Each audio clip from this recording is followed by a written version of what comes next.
You can spend, you can save. What is the right thing to do? Federal benefits, thrift savings plans too. You can save your own way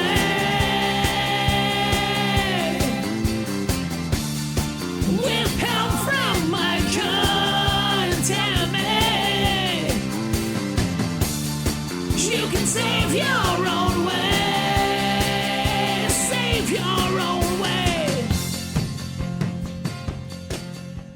Welcome to the Plan Your Federal Retirement Podcast. I'm your co-host, Micah Shilanski, and with me, as usual, the amazing Tammy Flanagan. Tammy, how's it going? It's great to be here, Micah. I'm happy to join you again on our podcast and talk about some very important information about life after retirement. Yes, that is super good. I always love it, Tammy, when you and I can kind of jam on these things and kind of walk through them for many different reasons, right? But it's really bringing in a lot of different experience into these situations. And I think, Tammy, and I'm guilty of this, and probably not you as much, but I'm definitely guilty of stepping up and getting so excited about building up to the retirement process because that's my job, right? That's really what I'm focused on helping clients with. And sometimes we can lose sight of the bigger picture, which is life after retirement, which is that exciting next chapter and the things that are coming up. That's right. Because we do an awful lot of pre-retirement planning, and most of our audience probably are in those pre-retirement years. So we tend to think about retirement as a financial event, but also maybe an emotional event as well. Because I usually say in my classes, you have to be not only financially ready, but mentally prepared, because this is a big transition in your life. And it's not just about having enough money, because there are people I talk to, and I'm sure you do too, every single day who have plenty of money to retire, which is kind of nice. Not everybody's so fortunate, but they're not leaving because they love what they do, or they're afraid of what they're going to do or not do once they retire. It could be about the friendships. It could be about just the schedule. There's so many things that we must consider as we're starting to think about what is that life after retirement going to look like? And how do we make it something to look forward to? Yeah. And just because it's Bob down the street or Sue down the street doing something doesn't mean your retirement needs to be reflected of that. And Tammy, on a personal side to kind of I'll talk about my dad, who's 73, 74. And so in, that retirement age for sure, but we still keep him really active inside of the business in the financial planning of Shilanski and Associates. And a couple of things with that. One, his friends, especially because we have a great family. We all get together, including us with their friends. And my parents' friends will really get on us, be like, what are you doing keeping your dad working so much? He needs to be retired. He needs to be doing these other things, etc. And I think the piece that they're missing is they're putting their retirement on him. He likes being active. He helps a lot of people. He has 40 plus years of experience. He's a wealth of knowledge and an asset that we have, right? And so his retirement focus is different than his friends' retirement that want to be fully unplugged. They don't want anything to do with work, etc. And he's like, no, I created Shilanski and Associates. My kids are running it. I want to be involved in it. And he gets to come in as the chairman emeritus. He gets to help us with things. And that really helps. And we enjoy it because he keeps our family connected. So the example I want to give is retirement can look different, and that's okay. Right. Yeah, I think you hit the nail on the head, because for some people, retirement is to get away from that structure, to get away from that, routine of every day, getting up at 5 a.m. and getting into traffic and all of those things that are part of a 9-to-5 job. But I think you and I and your dad as well, we're fortunate that we've kind of been self-employed all these years. So we schedule our time, we can schedule our time off. So it's a little different, I think, when you have careers such as we've had, and we've been fortunate to have. I do meet a lot of federal employees who feel the same way, because they're at the point in their career where they do have some flexibility. They have a ton of leave, so they're not that anxious to leave with having nothing, on the plate to do. Right. But then I'll meet people like someone who might work at Social Security that deals with the public every day in not such a pleasant exchange like we have. Our clients, come to us and they're happy. They're great. Yeah, but sometimes people come to Social Security that aren't so happy, and you only have so many hours in a day and you've got the line out the door. So I'm sure in a job like that, you're probably just anxious to retire because it's just so stressful.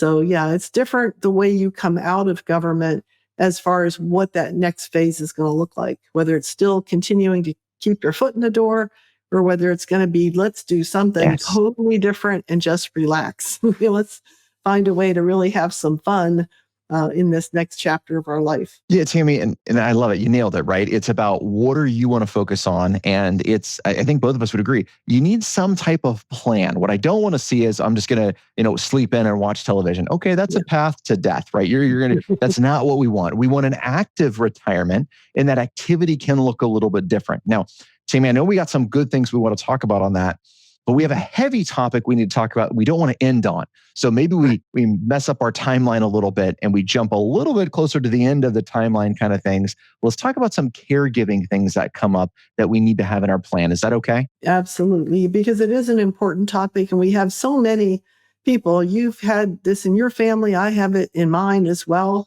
My mother was a caregiver. My brother right now is a caregiver for his wife.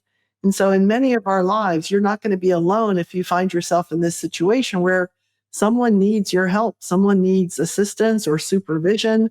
And it can be your spouse. And that can be a very difficult place to find yourself when you're, expecting this wonderful time of travel together and doing things together.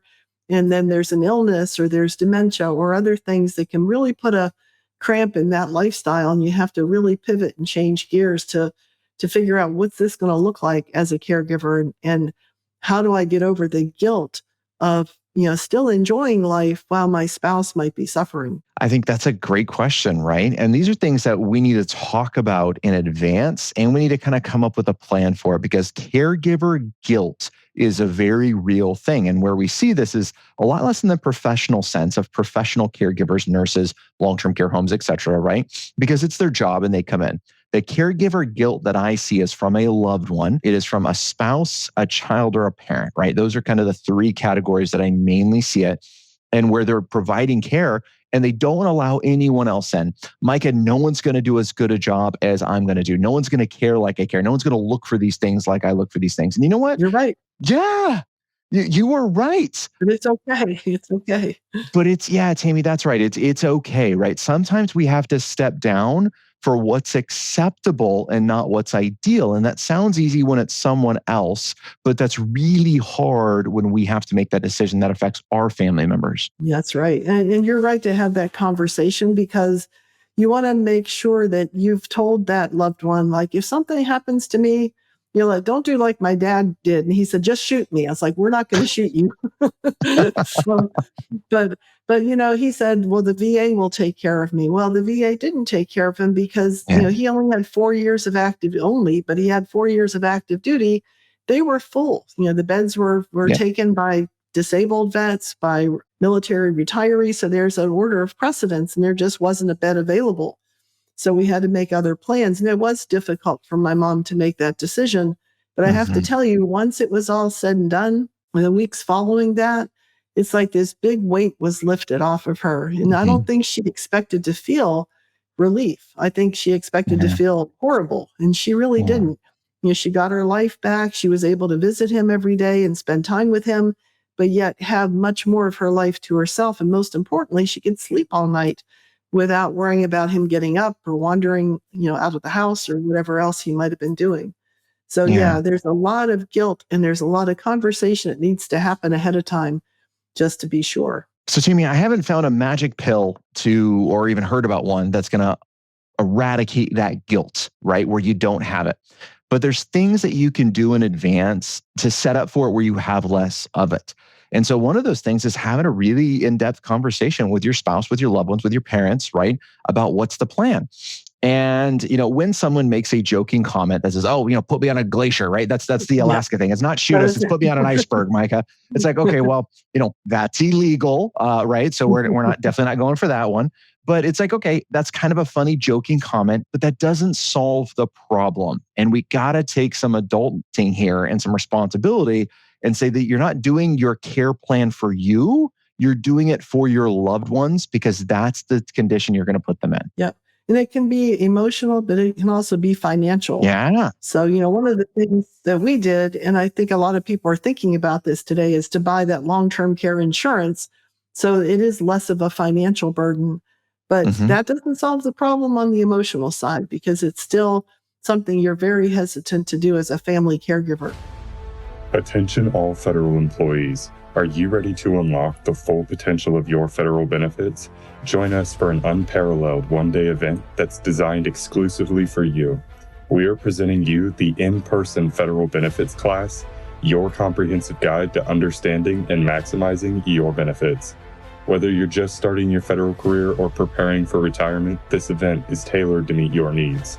Get ready to dive deep into the world of federal benefits as our first speakers cover topics that matter most to you. This is your opportunity to take control of your financial future. Join us on April 10th this year in Anchorage, Alaska, where knowledge is power and empowerment is key. Reserve your seat now and take the first step towards unlocking the potential of your federal benefits. Bring your spouse too. We can't wait to see you. One of my rules, Tammy, and I know you're on the same page with this, is everyone needs a long-term care plan. That doesn't mean you have to have long-term care insurance. That can be part of a plan, but you got to have a plan. See, I was talking to clients with it last week or so. The home that they have has been great for them. It's been amazing, but it's a lot of upkeep. And now they're about mid-70s. And we said, okay, guys, we got a couple more years and we got to start making some decisions. They're active, they're healthy, they can do all these things. While they're still in a good state, we need to move to something that's easier to maintain, or we got to bring somebody in who can maintain this, right? Which direction do we want to go? But what I don't want to see happen is all of a sudden they're not able to take care of it mentally or physically. And now they're in what became a very safe home, now is a quasi-dangerous home for them. I want them to make that transition while they're healthy. Right. There's nothing worse than making decisions in crisis mode. Yes. And oftentimes that's what happens. Mom fell. Dad had a stroke. Something serious happened all of a sudden where you went overnight from being independent to becoming very dependent.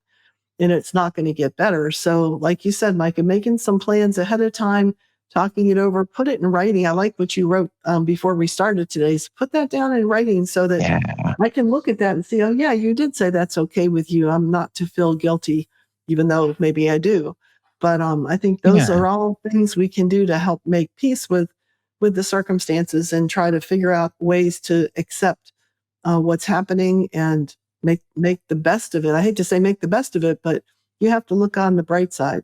Yeah, it's part of the challenges that you have in life, right? And good or bad is irrelevant, right? These are the challenges that you have. And so how are you going to take care of them while taking care of yourself? And again, that just hits home with Tammy and I for a lot of personal reasons. And we see a lot of clients that run into the same thing. So that's the reason we're talking about it today. But Tammy, why don't we transition to a more happy note about retirement? How about that? Okay. What's next on our list of wonderful life after retirement topics? Well, I would say that there's a couple of mistakes that retirees make, right? And it could be in two different categories, but one is they spend too much, but the other one is they spend too little. And so this is a hard balance, right? You're really trying to find a Goldilocks that's right here. But we run into a lot of clients. I want to talk about the spending too little part. We run into a lot of clients that have done a great job saving. They got everything paid off. They don't require a lot of monthly income, so they don't know what to spend their money on. They've lived their entire lives on cutting expenses, living on less, etc. They've accumulated this massive nest egg for them, and now they don't know what to do with it. And so that, of course, can be a little bit of an issue. It can create problems of its own because then you're going to face the higher rates for Medicare. You're going to have to take more money out when you're facing required distributions, assuming a lot of that money's pre-tax. So yeah, there requires some really advanced tax planning and some hard decisions to say, what am I going to live on and what's left over and what do I do with that extra money? How do I manage it?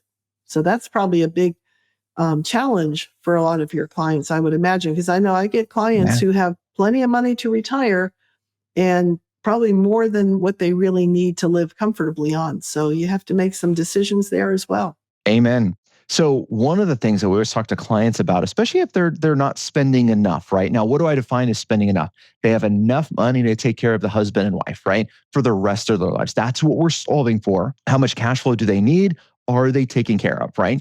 If that answer is yes, and there's going to be money left over, a couple of things we want to focus on. Number one, creating memories and experiences. And especially sometimes it's not for you, but it's for the grandkids or maybe even your kids. So if my dad's listening, Dad, it's for your kids. You're creating these experiences, right? No, but it's, for the grandkids. And we talk about this a lot because I see it from my parents. They love doing things with the grandkids. And they're like, Micah, I remember not being able to do this with my grandparents or doing this with my grandparents. And that's what I want Gabe and Lana to remember. So how do we create those memories and those experiences with them? You have to be intentional, because I'm right with you, Micah. I have a grandson of my own, and I live for these trips we make together with him. And when we have those times together, we plan fun things to do. So it's really intentional. So like I put on our list of things to say, it's not about the stuff anymore. Don't get me a present, for the holidays. Get me, let's go someplace, come with us, and let's go together as a family and do something fun. Yeah. Go someplace we've never been before. I'm really excited right now because we have a wedding coming up for our youngest son. And I'm just so thrilled because this is going to be such a memorable event for everybody involved. Not just the bride and groom, but our whole family will see people we haven't seen in years. And it's just so exciting to have these times together that you really seem to treasure more the older you get. So whatever those people used to say when I was younger, they were right, because I'm there now where, these will be good days. They are.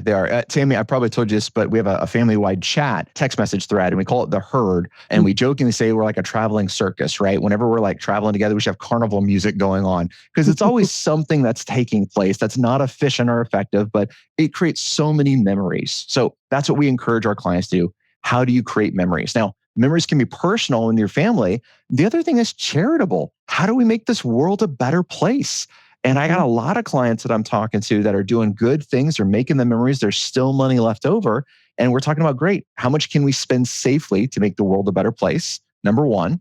And then number two, it's like, how do we most effectively do that? Those are some good questions to have. Well, I'm wondering too, just to get on the other side of this, where we have people who might spend more than they should. When you're talking about charities, it makes me think of some people who are almost scammed into donating money to things that are not valid charities. I had an aunt who was in this sweepstakes thing. She was getting these letters in the mail, and she was sending money to who knows who. And it was just a big scam. So you have to be on alert for things like that, not to fall for things that sound too good to be true, or that someone's asking you for something you don't even know who it is. It should be your idea, right, to make that contribution or to support that charity, not by a solicitation you got in the mail. Yeah, and not to sound selfish with this, but this is where a really good financial planner comes in, or a CPA, et cetera. I have a lot of clients that reach out and was like, hey, we're thinking about doing A, B, and C. What do you think about this charity? Now, they're not asking me, Micah, what are your personal opinions about this charity and what they're doing? What they're asking is this legit? How do we send them money? Does this make sense inside of what we're doing? And so we can have a great conversation about that. Be like, hey, I have a little concerns. They're not doing these several things, which I see a lot of charities do, right? Or, hey, it looks like it's doing these several things, and this is fantastic. And we can also help facilitate some of those donations just to make sure they go a little bit more smoothly for the client. Right. So there's a lot of things that you can do that don't rely on you, our listener, right? You can have your financial professional step in here and help with this. It's always good to have a sounding board before you make a decision that you might end up regretting it at some point. I love it. All right, Tammy. Well, that's kind of the main thing that we wanted to focus about, was this positive side about life after retirement, right? We didn't want to make it too much about money, because we talk about that all the time in your federal benefits, which are fantastic. So we'll get into normal pods about that as well. But this is about, let's be excited about that next chapter. Let's live that next chapter being really intentional on the things that you want to do. And of course, this podcast is all about action items. So Tammy, what's an action item our listeners could take this week to kind of think about that? Well, maybe just to start giving it some thought. If you're still working, you're nearing retirement, maybe write down some ideas of what you think your life after retirement is going to look like. And if you're married or you have a partner, ask them to look at that too, and make sure you're on the same page, because it's one thing if you think your life is going to be traveling around the world and you find out that your spouse is much more interested in pursuing a hobby right close to home. So you got to find some compromises there. I love it. I'm going to add two things on there kind of quickly too. One is what's your long-term care plan? Something really, really important to do, and it's very a selfless act to create this, because you're empowering other people. Then the positive side, how are you going to plan for those memories? Tammy, I love what you said about communicating with your spouse. Are you on the same page? Are you not on the same page? How do we work these things? how do the kids, grandkids, extended family fit into this picture as well? Mm-hmm. And if you're afraid of it, because I know there are some people who are fearful of retiring because, heck, you've never had a day to yourself, where every day you wake up and it's up to you to decide what to do. Face those fears. They're normal. That's all part of that transition into a new life, a new schedule, a schedule that maybe you can make yourself, which could be really rewarding. I love it. Well, Tammy, as always, it is a pleasure to jump in here and to do these podcasts with you. I have a lot of fun doing these, so I love this slightly off-topic one as well. To our listeners, our goal is to help another 1 million federal employees improve their retirement. So vote early, send this information out to other federal employees. We really want to get great information out there. And until next time, happy planning. Hey, before you go, a few notes from our attorneys. Opinions expressed herein are solely those of Shilanski and Associates Incorporated, unless otherwise specifically cited. Material presented is believed to be from reliable sources, and no representations are made by our firm as to other parties' informational accuracy or completeness. All information or ideas provided should be discussed in detail with an advisor, accountant, or legal counsel prior to implementation. Content provided herein is for informational purposes only and should not be used or construed as investment advice or recommendation regarding the purchase or sale of any security. There is no guarantee that any forward-looking statements or opinions provided will prove to be correct. Securities investing involves risk, including the potential loss of principal. There is no assurance that any investment plan or strategy will be successful.